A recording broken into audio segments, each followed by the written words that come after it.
Durante semanas, o governo brasileiro afirmou que não havia acontecido nada, nenhum massacre, nenhuma vítima, nenhum crime. Mas nas profundezas da floresta amazônica, os corpos de 16 Yanomami, entre eles crianças e idosos, apodreciam sob o sol equatorial, como prova silenciosa de uma das maiores atrocidades cometidas contra povos indígenas na história recente do país. Isso não aconteceu em tempos de ditadura. Aconteceu em 1993, no Brasil Democrático, enquanto o mundo inteiro ainda ecoava os acordos da Rio Eco 92. E por quase um mês, ninguém disse nada. O que você está prestes a descobrir não é apenas um crime de ódio. É a história de como um Estado pode escolher o silêncio quando as vítimas não têm voz. É a história do massacre de Aximo e de como ele quase desapareceu para sempre da memória do Brasil. Tudo começou com o ouro. No final dos anos 80, uma corrida do ouro devastou o território Yanomami. Dezenas de milhares de garimpeiros ilegais invadiram a região, trazendo doenças, violência e destruição. Em 1992, o governo federal demarcou oficialmente a terra indígena Yanomami, mas a expulsão dos garimpeiros foi lenta, incompleta e, em muitos lugares, simplesmente ignorada.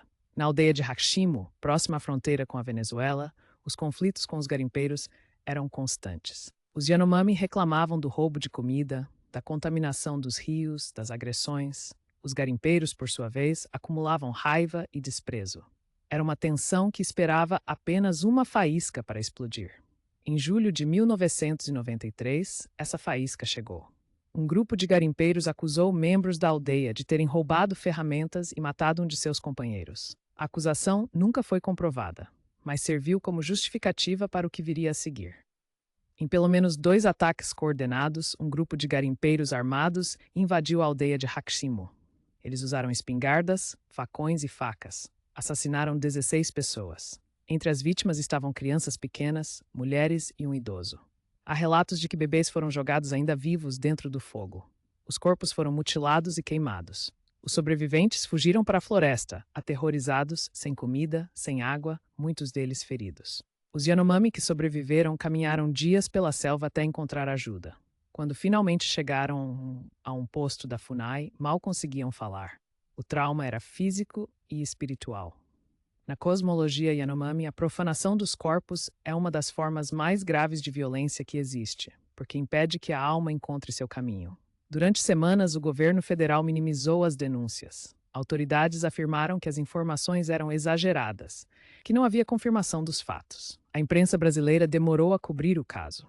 Foi preciso que organizações internacionais, como a Survival International e a CCPI, Comissão pela Criação do Parque Yanomami, pressionassem publicamente para que uma investigação fosse iniciada.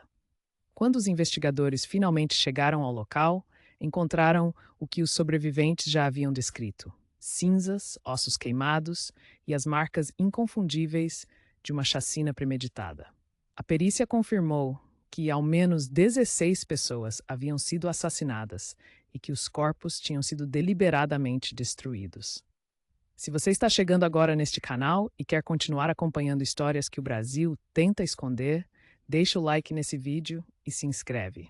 É gratuito e faz toda a diferença para que esse conteúdo chegue a mais pessoas. O caso foi à Justiça Federal. Em 1996, 4 garimpeiros foram condenados pelo crime de genocídio, a primeira condenação por genocídio na história do Brasil.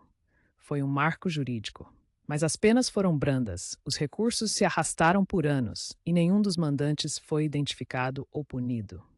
A palavra genocídio, nesse contexto, não foi usada levianamente. O Supremo Tribunal Federal confirmou a classificação em 2006, reconhecendo que o ataque havia sido cometido com intenção de destruir, parcial ou totalmente, o grupo étnico Yanomami. Isso colocou o Brasil em um rol constrangedor de países que precisaram reconhecer crimes desta magnitude dentro de suas próprias fronteiras. Mas o que talvez seja mais perturbador do que o massacre em si é o padrão que ele revela. Aximo não foi um acidente. Foi o resultado de décadas de omissão estatal, de uma fronteira deixada propositalmente porosa, de uma política indigenista que oscilava entre o paternalismo e o abandono. Os garimpeiros que cometeram o massacre operavam em um território onde o Estado havia se ausentado, e essa ausência foi uma escolha. Hoje, 30 anos depois, os Yanomami enfrentam uma crise humanitária sem precedentes. Em 2023, o mundo viu imagens de crianças indígenas com desnutrição severa, de corpos esqueleticamente finos, de uma população inteira à beira do colapso. Novamente por causa da invasão de garimpeiros, novamente por causa da omissão do Estado. Como se a história nunca tivesse sido aprendida. Como se Yaximo nunca tivesse acontecido.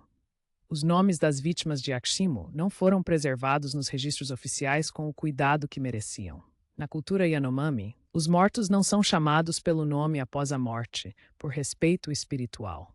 Então eles vivem em outro tipo de silêncio, o silêncio escolhido pelos vivos para proteger os que partiram. Mas o crime que os matou não pode permanecer em silêncio. Aximo é um espelho. Ele nos mostra o que acontece quando um país decide que algumas vidas valem menos do que outras. Quando a floresta é mais valiosa do que os povos que habitam. Quando o ouro pesa mais do que o sangue.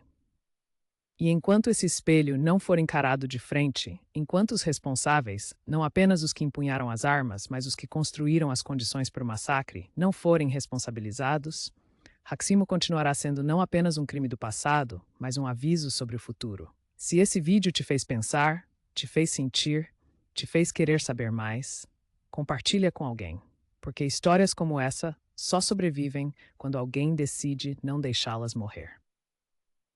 E inscreve-se no canal porque ainda há muito que precisa ser dito.